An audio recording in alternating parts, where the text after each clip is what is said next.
He was at today's hearing, probably been on the show now half a dozen times or so. We always appreciate your time, sir. You were there. Why should the public trust? And there are lots of doubts. What would be your pitch as to why the public should trust Merrick Garland on all this? Well, I think actually the Department of Justice has continued to run in a nonpartisan way. I didn't always agree with Bill Barr on a lot of the things he did, but I think overall the Department of Justice, which I think is like 70,000 lawyers, has managed to, at the career prosecutor level, has continued to be nonpartisan and down the middle. And I think that's definitely true here. You know, Congressman Buck made statements during his 5 minutes that kind of cleared, I think, Merrick Garland of a lot of the claims that other Republicans were making about Weiss being some sort of Biden selection to protect Hunter Biden and the Biden administration.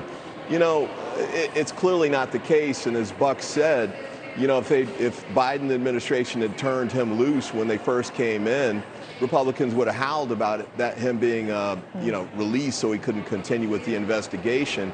And as you heard Merrick Garland say, you had senators, when he was going through his confirmation meetings, Senate Republicans who were pushing him to hang on to Weiss. So it's really ironic that they would then come in now and suggest that keeping Weiss around was some kind of conspiracy or strategy to undermine the Hunter Biden investigation. The bottom line is that's been going on for 5 years plus, and they haven't turned anything up that touches the president.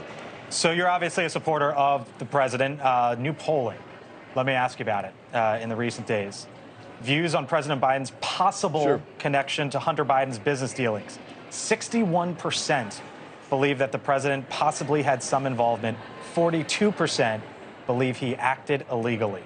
Are you worried that Hunter Biden can potentially sink the president's reelection campaign? Yeah, I don't think so, because as we move forward with these, ironically, as the Republicans move forward with these kind of hearings, and more importantly, as the federal government moves forward with the prosecution of Hunter Biden, I think it's going to become clear to the public that there's really nothing that links any of the criminal conduct he's been charged with to the president. And that'll be true for all these other allegations they threw out over the weekend, and Burisma and some of these things that were mentioned today.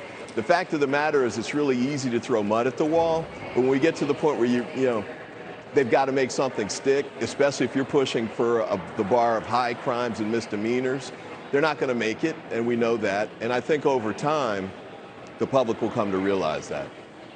Congressman Ivey, running out of time. I know you'll come on back, and we thank you for your time. Thanks for watching. Go to newsnationnow.com to find NewsNation on your television provider. And don't forget to subscribe. Click the red button to get more of NewsNation's fact-driven, unbiased coverage.